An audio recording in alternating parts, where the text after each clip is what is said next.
बिस्मिल्लाहिर्रहमानिर्रहीम। अस्सलाम वालेकुम। ये पार्ट 2 है। आज हम आपके लिए किताब ला रहे हैं कलंदर ज़ात। ये एक मुकम्मल किताब है।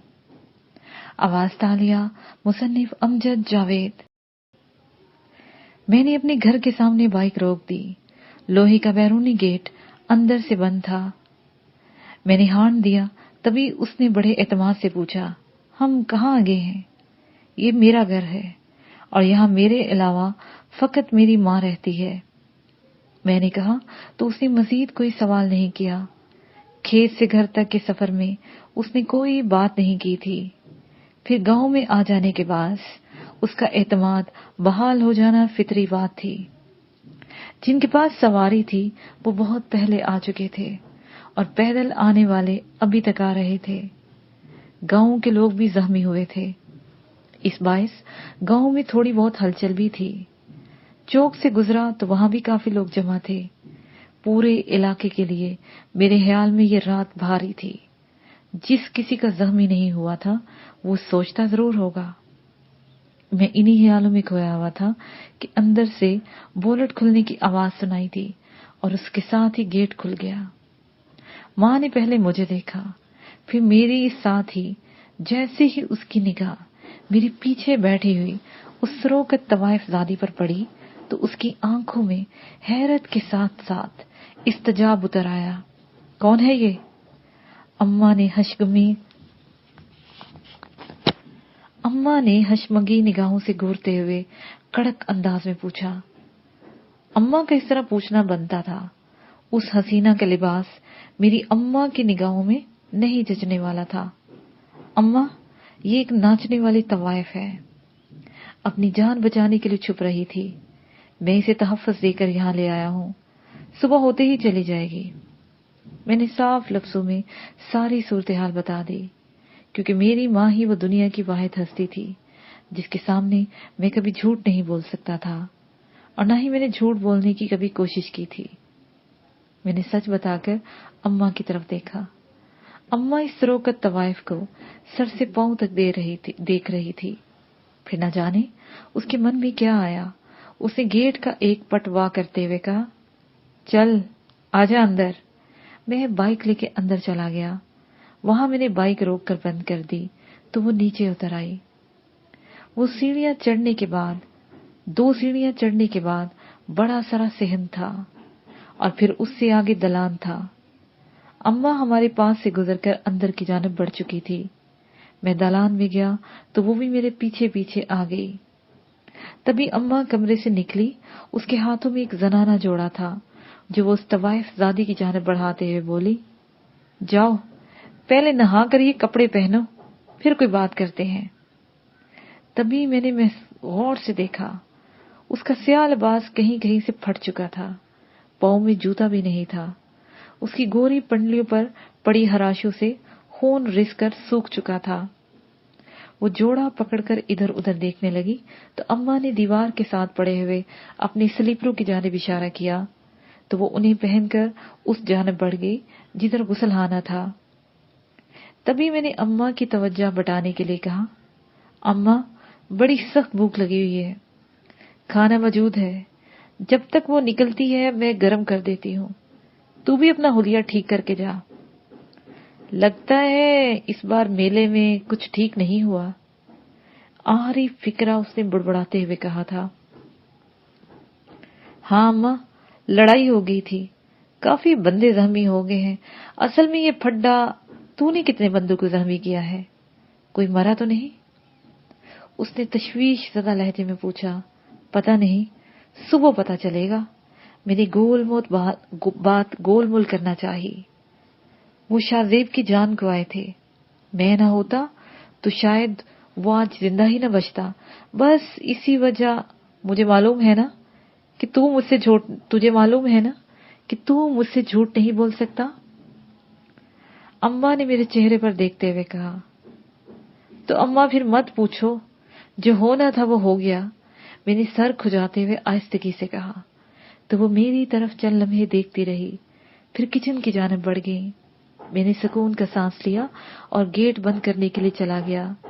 सहन के कोने में बने हुए बाथरूम में नहाने की आवाज छनकर बाहर आ रही थी। मैंने उन पर तवज्जो नहीं दी, बल्कि बाहर वाले कमरे में चला गया। मैं ताजा दम होकर आया तो दलान में पड़ी चारपाइयों पर अम्मा ने खाना रख दिया था। वो सरोकत तवाइफ ज़ादी एक दूसरी चारपाई पर टांगे लटकाए बैठी हुई थी। उसके बदन पर देहाती औरतों का लिबास खूब जच रहा था। बल्ब की पीली रोशनी में वो भीगी भीगी हुई हासी पुरकशिश लग रही थी। तुम्हारा नाम क्या है? मैंने उसके पास धरी दूसरी चारपाई पर बैठते हुए पूछा। नाम तो मेरा सोहनी है, अब तुम जिस नाम से चाहो पुकार लो, उसने मेरी आंखों में देखते हुए आहिस्तगी से कहा। तो एक लम्हे के लिए उसका सादा सादा सा बगैर मेकअप का चेहरा मुझे पुरकशिश लगा। दिल चाहा कि उसे गौर से देखूं, लेकिन अम्मा का एहसास करते हुए मैंने जल्दी से एक रोटी निकालकर चंगेर में रखी, उस पर जरा सा सालन रखा और इत्मीनान से खाने लगा।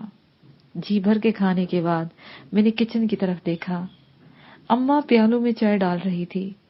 चंद लम्हों बाद वो चाय लेकर आ गईं। ए लड़की, खाना खा लिया तूने? अम्मा ने सोहनी के सामने पड़ी हाली चंगेर की तरफ देखते हुए होले से पूछा।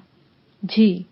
वो सर हिलाते हुए धीरे से मिनमनाई तो अम्मा ने अपने कमरे की तरफ इशारा करते हुए कहा, लो ये चाय पियो और वहां उस कमरे में मेरे साथ आकर सो जाना।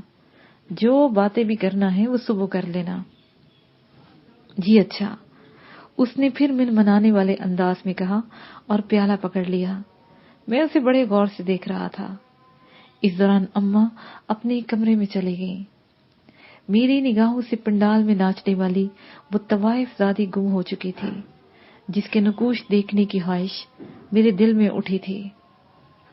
अब वो मुझसे चंद फुट के फासले पर मौजूद थी और इस वक्त वो एक देहाती अल्लड़ मटियार दिखाई दे रही थी। भीगे हुए स्याह गैसू, बड़ी बड़ी काजल भरी जिंदगी से भरपूर आंखें, भरे भरे गाल, सुतवा नाक में सोने की हल्की सी तार थी, रस भरे गुलाबी होंठ जिनकी हल्की हल्की लकीरें दूर ही से दिखाई दे रही थी, शफाफ गर्दन, भारी सीना और पतली सी कमर। दफ्तर मुझे ख्याल आया कि उसकी पंडलियां जख्मी थी। अम्मा ने दवा दी थी, वो लगा ली थी मैंने। वो अचानक बोली तो मैं हैरान रह गया। उसने तो मेरी निगाहें पढ़ ली। मैं अभी इस हैरत से निकला नहीं था कि वो बोली, लड़कपन से जवानी तक यही सीखा है, कौन किस निगाह से हमें देखता है। उसके लहजे में एतमाद और चेहरे पर मुस्कुराहट थी। तभी मैंने खुशगवार अंदाज में पूछा, अच्छा है तुमने मुझे बता दिया, खैर अब जाओ और जाकर अम्मा के पास सो जाओ। दिल तो चाहता है कि अभी जाकर सुकून से सो जाऊं, मगर मुझे नींद नहीं आएगी। उसे धीमे से कहा, हाँ अजनबी जगह पर ऐसा होता है, मगर तुम अम्मा के पास जाकर लेटोगी तो नींद आ जाएगी। अब तुम मेरे घर में हो, किसी भी किस्म का खौफ नहीं होना चाहिए तुम्हें। मैंने उसे समझाने वाले अंदाज में कहा, बात ये नहीं है, मेरे साथ के लोग न जाने कहाँ होंगे, उनके साथ क्या बीती, वो मुझे तलाश कर रहे होंगे। पता नहीं वो लोग इस वक्त कहाँ होंगे। वो एक ही सांस में तेजी से कह गई, सुबह होने में चंद घंटे हैं, तुम आराम करो, दिन निकलते ही सब मालूम हो जाएगा। मैं तुम्हें खुद उनके पास छोड़ाऊंगा। मैंने उसे तसल्ली देते हुए कहा। मेरी चाय खत्म हो चुकी थी, इसलिए हाली प्याली वहीं रखकर उठ गया। उठते हुए जब मैंने उसकी तरफ देखा तो उसकी निगाहों में ऐसा बहुत कुछ था जिसके बहुत ज्यादा मफहूम निकाले जा सकते थे, मगर मैं कोई अनपढ़ देहाती नौजवान तो नहीं था जो उसकी निगाहों को न समझ पाता। वो इन्हीं अदाओं ही से तो दूसरों को लूट लेने का हुनर जानती थी। मैंने एक हल्की सी मुस्कान के साथ उसकी निगाह का सहर खुद पर से तोड़ा और बाहर वाले कमरे में जाकर लंबी तान कर सो गया। मुझे यही लगा कि जैसे एक झपकी सी आई है। आंख खुली तो सुबह का मलगजा अंजाला हर तरफ फैला हुआ था। सूरज उबरने में अभी वक्त था। दलान के पास अम्मा जाए नमाज बिछाए नमाज पढ़ रही थी और सोहनी अम्मा वाले कमरे में चारपाई पर बेसुध पड़ी सो रही थी। मैंने मुंह हाथ धोया और मामूल के मुताबिक डेरे पर जाने के लिए तैयार हो गया। दुआ मांगते हुए अम्मा ने एक नजर मुझे देखा और फिर दुआ मांगने लगी। मैंने बाइक उठाई और डेरे की जानिब चल दिया, जहां भेदा अपने काम में मसरूफ था। भेदा चाहे मेरा मुलाजिम था, लेकिन मैंने उसे डेरे का मालिक बनाया हुआ था कि वो जो चाहे सो करे। वो मेरे बचपन का दोस्त था, प्राइमरी तक मेरे साथ पढ़ा था, फिर गुर्बत की वजह से ना पढ़ सका और ना कुछ कर सका। अब जबकि वो जवान हो गया तो मैंने उसके मामलात की जिम्मेदारी ले ली। वो ही नहीं, मैं भी बेफिक्र हो गया था। हम अपने कामों में मसरूफ थे कि डेरे पर हवेली का खास मुलाजिम फखरू आ गया। बोलो, क्या बात है? मैंने डेरे के सहन में पड़ी चारपाई पर उसे बैठाकर उसके पास बैठकर पूछा। बोलो, क्या बात है? मैंने डेरे की सहन पर पड़ी चारपाई पर उसे बिठाकर उसके पास बैठकर पूछा। तुम्हें सरदार शाहदीन ने हवेली बुलाया है। उसने अपना पैगाम दे दिया। इतनी सुबह सुबह हैरियत तो है ना? मैंने पूछा। सरदार जी तो सारी रात सोए ही नहीं हैं। अभी कुछ देर पहले मुझे पैगाम देने का कह कर गए हैं। शायद उनका यह ख्याल हो कि तुम किसी और तरफ ना निकल जाओ, दिन चढ़े आ जाना। उसने तफसील से समझा दिया। अच्छा ठीक है, मैं यहां से घर जाते हुए आ जाऊंगा। ये कहकर मैं अपने काम में लग गया। पैगाम देकर फहरू चला गया। मुझे उम्मीद थी कि बेदा कोई तबसरा करेगा, मगर खिलाफे मामूल उसने कोई बात नहीं की, बल्कि अपने काम में मगन रहा। जबकि मैं धीरे से ज़ेर लब हंस दिया। मैंने एक रात पहले ख्वाब देखा था। मुझे यकीन था कि ये इसी ख्वाब की ताबीर की शुरुआत है। शाहदीन जैसे बंदे का मुझे मिलाना इंतहाई मायने हेज था। मैंने ख्वाब में देखा था कि मैं एक जंगल में हूँ। हर तरफ से खौफनाक आवाजें आ रही हैं। यकायक मुख्तलिफ जानवर मेरे सामने आ गए। उनमें से कई मुझ पर हमला करने लगे। मैं उनसे लड़ता रहा, यहां तक कि मैं लहू लुहान हो गया। अचानक जंगल जलने लगा। वो सब जानवर डर के मारे भागने लगे। कुछ मेरे पीछे लग गए। मैं जंगल से निकलने की कोशिश में लहू लुहान हो रहा था। फिर अचानक मैं जंगल से बाहर आ गया। सभी जानवर जंगल ही में रुक गए। तभी मेरी आंख खुल गई थी।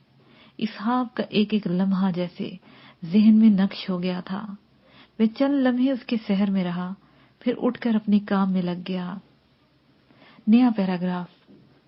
सुबह की तेज चमकती हुई धूप में अमृतसर के राजा सहनसी एयरपोर्ट पर एयर इंडिया का सफेद और सुर रंग का त्यारा लैंड हो चुका था। मुसाफिर सीढ़ी के जरिए उतर रहे थे। उनमें जसपाल सिंह उर्फ जस्सी भी शामिल था। जैसे ही उसके भारत की सरजमीन पर कदम पड़े, उसके अंदर नफरत का अलाव दहकने लगा। उस दहकती हुई नफरत ने एक बार तो उसे हिला कर रख दिया।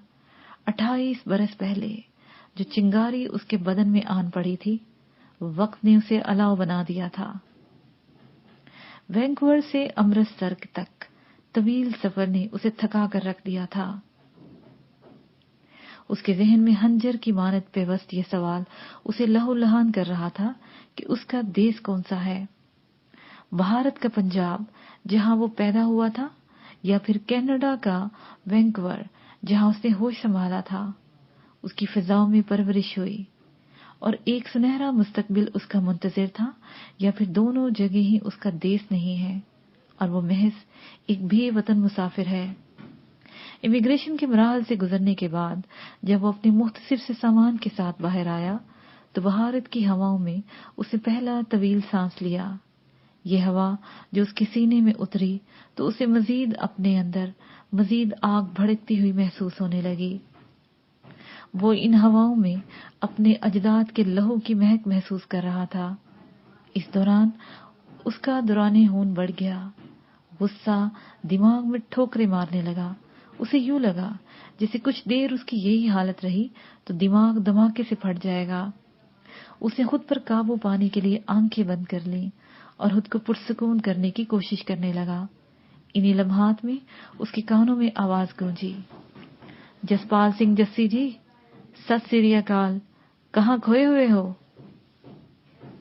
उसने फौरन ही अपनी आंखें खोल दी। उसके सामने खूबरू नौजवान अनुजीत सिंह ढल्लों खड़ा मुस्कुरा रहा था। उसके सर पर गहरे नीले रंग की पगड़ी, चेकदार शर्ट और स्याह पतलून के साथ तिल्ले वाला सुनहरी खुस्सा पहना हुआ था। जसपाल सिंह ने उसे सिर्फ तस्वीरों ही में देखा था और ऐसा ही अनुजीत के साथ भी था। दोनों ही पहली बार मिल रहे थे, जबकि बहुत पहले वो ज़हनी तौर पर एक दूसरे के बहुत करीब आ चुके थे। उनकी मुलाकात का जरिया कंप्यूटर बना था, फिर फोन पर राब्ते ने उनके दरमियान गहरा ही नहीं अटूट ताल्लुक कायम कर दिया था। सत श्री अकाल अनुजीत, उसने खुद पर काबू पाते हुए कहा, मगर अपनी लरजती हुई आवाज पर काबू न रख पाया, जिसे अनुजीत ने महसूस करते हुए परेशान लहजे में पूछा, क्या बात है जसपाल, तू बहुत ज्यादा जज्बाती हो रहा है। ये कहते हुए उसने जसपाल के दोनों हाथ अपने हाथों में ले लिए। हाँ अनुजीत, मैं वाकई ही जज्बाती हो रहा हूँ, तुम मेरे महसूसात का अंदाजा नहीं कर सकते शायद। ये कहते हुए उसने बड़े एतमाद के साथ अपने हाथ छुड़ा लिए। चलते हैं, हमारे पास बहुत वक्त है बातें करने के लिए। अनुजीत ने उसका सूटकेस और बैग लिए उसके साथ साथ चलने लगा। दोनों पार्किंग में गए। कुछ ही देर के बाद वो नए मॉडल की 4 व्हील जीप में एयरपोर्ट के अहाते से निकलते हुए अमृतसर शहर की जानिब चल पड़े। अच्छा बता, पहले ब्रेकफास्ट करेगा? अनुजीत ने जानबूझकर फिक्रा अधूरा छोड़ दिया ताकि जसपाल खुद ही बता दे कि इसका प्रोग्राम क्या है। अभी कुछ देर पहले ही जहाज में नाश्ता किया है, अभी कुछ भी खाने को जी नहीं कर रहा। तू सीधा श्री दरबार साहब ले चल, फिर उसके बाद सब कुछ देखते हैं। जसपाल सिंह ने उसी कदर एतमाद से कहा कि अनुजीत ने चौंक कर उसकी जानिब देखा। वो चंद लम्हे पहले वाला जसपाल नहीं था। उसके चेहरे पर सख्ती की बजाय फितरी नरमाहट थी। उसके लबों पर मुस्कुराहट फैल गई और उसने अपना सारा ध्यान ड्राइविंग पर लगा दिया। होटल के सामने पार्किंग में गाड़ी लगाने के बाद वो दोनों बाईं तरफ से दरबार साहब की जानिब बढ़ने लगे। उस तरफ का दाखिली दरवाजा पार करते ही सामने कर्मा, मुकद्दस रास्ता जो तालाब के इर्द गिर्द है, मुकद्दस तालाब और हरमिंदर साहब था। दाएं जानिब अकाल तख्त अपनी पूरी आबोताब से दिखाई दे रहा था। चमकती हुई धूप में हर वो मंजर वाज़िया दिखाई दे रहा था जो उसने फिल्मों और तस्वीरों में ही देखा था। इस वक्त वो सारा मंजर उसकी आंखों के सामने था। बसंती रंग का झंडा साहब नीले आसमान में लहरा दिया था।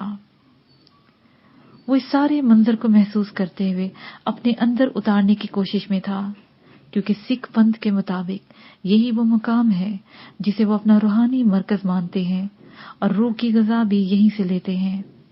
होना तो ये चाहिए था कि यहाँ आकर वो रूहानी सुकून महसूस करता जिसकी वो तवक्का कर रहा था, लेकिन बजाय शांत हो जाने के उसके अंदर मौजूद अलाव के भड़कने की आवाज मजीद बढ़ गई। वो चौंक कर अपने आप पर हैरान होने लगा कि उसके साथ ये क्या होने लगा है। उसने घूमकर अपने इर्द गिर्द देखा। उसे हर तरफ सुकून दिखाई दे रहा था, मगर उसके अंदर ये ना समझ में आने वाली मुनफरिद बेचैनी क्यों दर आई है।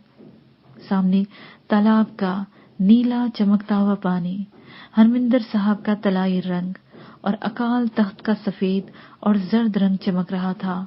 लोग आ जा रहे थे, कुछ तालाब में नहा रहे थे। हर तरफ सुकून था, लेकिन इसके अंदर जवार बाटा क्यों उठा? क्यों इसके अंदर आग भड़कने लगी थी? वो हरमिंदर साहब की जानिब रुख किए हाथ जोड़े खड़ा था। उसने खुद को पुरसुकून करने के लिए आंखें बंद कर लीं। तभी उसके कानों में गोलियां चलने की तड़तड़ाहट गूंजी। उसे फौरन ही घबरा कर आंखें खोली और पागलों की मानिंद इर्द गिर्द देखने लगा, मगर वहां तो कुछ भी नहीं था। हर तरफ वैसा ही सुकून था। गोलियों की तड़तड़ाहट भी नहीं हो रही थी। वो बेचैन हो गया कि इसके साथ क्या होने लगा है। उसे फिर उसी कैफियत को महसूस करने के लिए दोबारा आंखें बंद की तो न सिर्फ गोलियां चलने की आवाज आने लगी, बल्कि लोगों की हैज़ानी अंदाज में चीहो पुकार भी सुनाई देने लगी। एक ऐसे कोहराम की आवाज जिसमें बेगुनाह लोगों को कत्ल किया जा रहा था। उसे आंखें नहीं खोली, बल्कि कानों में पड़ने वाली आवाजों पर ध्यान देने लगा। गोलियों की तड़तड़ाहट, चीखते चिल्लाते लोग, औरतों और बच्चों की कराहें, तोपों से गोले दागने और फटने की आवाजें। अचानक उसकी बंद आंखों के सामने जो अंधेरा था वो हट गया। उसकी जगह मंजर उभर आया। परमा पर गिरी हुई लाशें, मौत के मुंह में जाते हुए सिसकते, सड़ते, मचलते जिस्म, खून ही खून। वो परकरमा जो दूध से धोया जाता है वो खून से सुर्ख हो गया था। शफाफ तालाब का पानी खून से गदला हो चुका था। मछलियां हैरान थी कि इंसानी लाशें कैसे तैर रही हैं। नया पैराग्राफ। 1 जून, बैसाखी के त्योहार का दिन, गुरु गोबिंद सिंह के हालसा का दिन, जिस दिन उसने सिख पंथ को खत्मी सूरत दी थी। हर सिख को सिंह और हर सिखनी को कुंवर का खिताब दिया था। यह इज्तिमा उस दिन की याद में था। उस दिन सिखों का सबसे बड़ा इज्तिमा दरबार साहब में होता था। भारत के अलावा पूरी दुनिया से सिख आते थे। उनके साथ उनकी औरतें और बच्चे भी मजहबी अकीदत के लिए आते थे। सारी क़यामगाहें भर जाती, हजारों की तादाद में लोग मौजूद थे। जबकि ये मंजर 3 जून 1984 के बाद का था, सिख पंथ के 5वें गुरुवार, जिनकी शहादत का दिन। सिख पंथ के 5वें गुरु अर्जुन की शहादत का दिन, जब इंदिरा गांधी हुकूमत ने दरबार साहब पर फौजकशी की थी।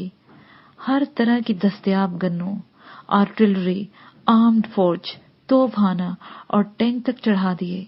नेवी के गोताखोरों के साथ ऐसे ट्रूप्स को भी आजमाया गया जो बेरहमी से कत्ल करने में महारत रखते थे।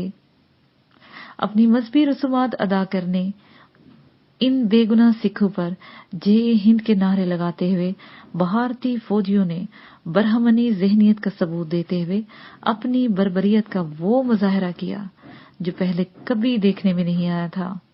और इसी इज्तिमा में जसपाल सिंह का बापू सरदार कुलविंदर सिंह भी आया हुआ था। फिर वो कभी लौटकर वापस नहीं गया। न उसकी लाश मिली, न ही इसका कोई अता पता मिला, क्योंकि दरबार साहब के जाबहक बेजान लाशों को कचरे की मानिंद किसी अनजान वीराने में ले जाकर आग लगा दी गई थी। ये ख्याल आते ही जसपाल के दिमाग में नफरत का अलाव तड़तड़ाने लगा। वो इस कदर बेचैन हो गया कि उसका वहां खड़ा रहना मुश्किल हो गया। न जाने क्यों इसे सुकून मिलने की बजाय नफरत की आग मजीद भड़क उठी थी। जसपाल, तू हैरियत से तो है ना? अनुजीत की बुनबुनाहट भरी आवाज इसे कहीं दूर से आती हुई सुनाई दी। इसे बात समझने में चंद लम्हे लगे। तभी उसने थरथराती हुई आवाज में जवाब दिया, हाँ, मैं ठीक हूं अनुजीत। तो फिर ये तुम्हारी हालत ऐसी क्यों है? उसने उलझते हुए पूछा। तो जसपाल ने कहा, कुछ नहीं हुआ है। चलो अनुजीत, आ चले वापस। उसने इजरारी अंदाज में अनुजीत का हाथ पकड़ते हुए कहा। वापस? अनुजीत को एक झटका लगा। उसे शदीद हैरत से पूछा, यार अभी तो आए हो? अभी तो उधर अकाल तख्त और इधर लंगरहाना, हरमिंदर साहब, इन सब की। नहीं ना, अभी नहीं। तुम चलो वापस, फिर कभी सही। चलो। उसने सख्ती से यूं कहा कि एक लम्हे को अनुजीत को लगा कि जसपाल सिंह डर गया है या फिर वो खौफजदा हो गया है। उस वक्त वो दोनों परकरमा पर खड़े थे। अनुजीत को बुरा तो लगा, लेकिन उसे इजहार न किया। जसपाल ने पलटकर उसी दरवाजे का रुख कर लिया था जिधर से वो आए थे। अनुजीत ने एक लफ्ज नहीं कहा था, मगर उसके चेहरे पर जो तासुर फैला हुआ था उसमें कई सवालों की बुनत मौजूद थी। वो ऐसा क्यों कर रहा है? कहीं वो हरमिंदर साहब का अपमान तो नहीं कर रहा? जसपाल ने कदम बढ़ा दिए थे, इसलिए अनुजीत को भी वापस पलटना पड़ा। वो दोनों खामोशी से पार्किंग तक आए, गाड़ी ली और उसमें बैठ गए। अनुजीत ने गाड़ी स्टार्ट करते हुए पूछा, अब बताओ कहाँ जाना है? उसके लहजे में गुस्सा छलक रहा था। उसके साथ ही नरम सी आवाज में इंजन जाग उठा, सीधे पिंड जाना है। उसने बुड़बुड़ाने वाले अंदाज में कहा, ठीक है। ये कहकर उसने गाड़ी बढ़ा दी। वो आहिस्ता रवि से रश वाले इलाके से गाड़ी लेकर चला। अमृतसर शहर से निकलते हुए उनके दरमियान खामोशी रही। ताहम शहर के किनारे तक आ जाने पर उसने पूछा, जसपाल, गांव जाने के लिए 2 रास्ते हैं, एक तरन तारन और निकदर की तरफ से और दूसरा जालंधर की तरफ से। बता किस तरफ से चलें? यार, हमें अपने पिंड ओगी जाना है। जिस तरह से भी चलो, रास्ता तो तुम जानते ही हो। जसपाल को अनुजीत की बात करना अच्छा लगा था। उसे खुद पर छाई हुई हालत खांसी कम होती महसूस हुई। यार, वक्त तो दोनों तरफ से एक जैसा ही लगेगा, उसे आम से लहजे में जवाब दिया।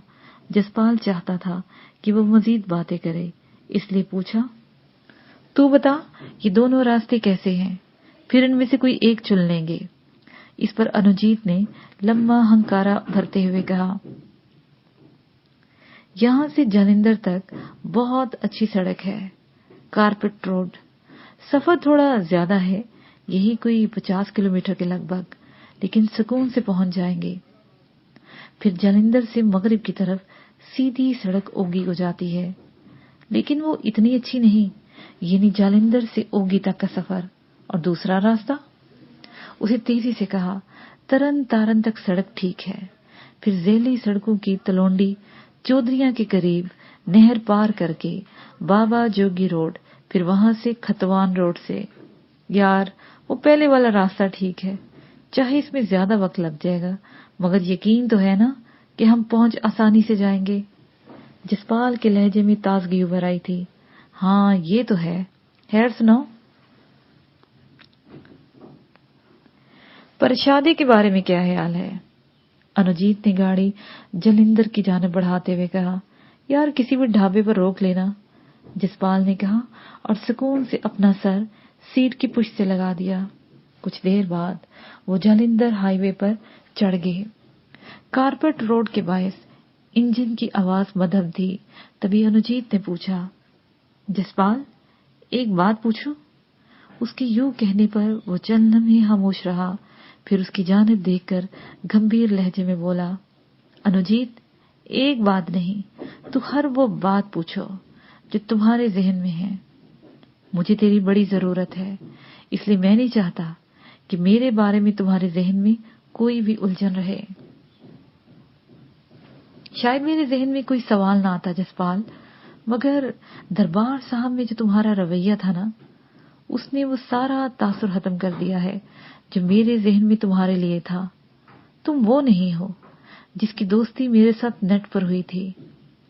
उसके लहजे में काफी हद तक जज्बातीपन था।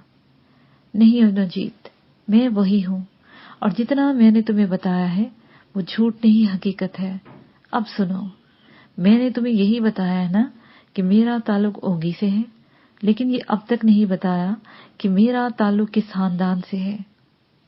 मेरा सारा खानदान 1984 के सिख होलोकास्ट में तबाह बर्बाद हो गया था।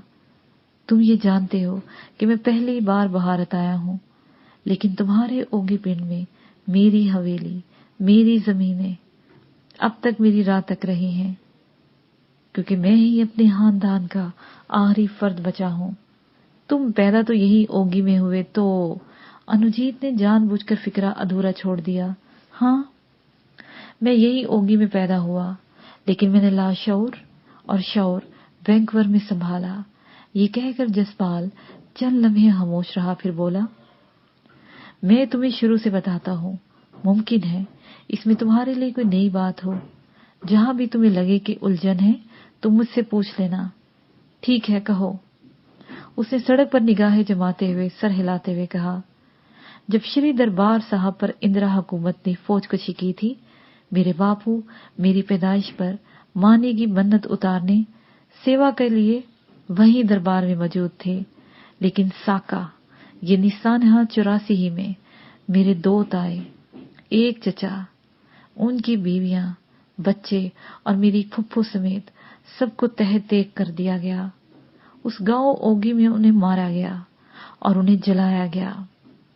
मेरी एक फुफ्फी बच गई थी जो साथ वाले गांव में ब्याही हुई थी। उसने आकर मुझे संभाला। मैं उस वक्त महज 1 साल का था। शायद गोश का एक बेजरर लोथड़ा समझकर मुझे नजरअंदाज कर दिया गया। फुफ्फो अपने शौहर के साथ मुझे वैंकूवर ले गई। वहीं मैंने शौहर संभाला। तुम्हारी फुफ्फो ने कभी ये नहीं बताया कि वह सब कैसे हुआ? अनुजीत ने पूछा। उसने हमेशा यही कहा कि भारतीय फौज और इंदिरा हुकूमत ने मिलकर सिख कौम को सफा हस्ती से मिटाने का मंसूबा बनाया हुआ था।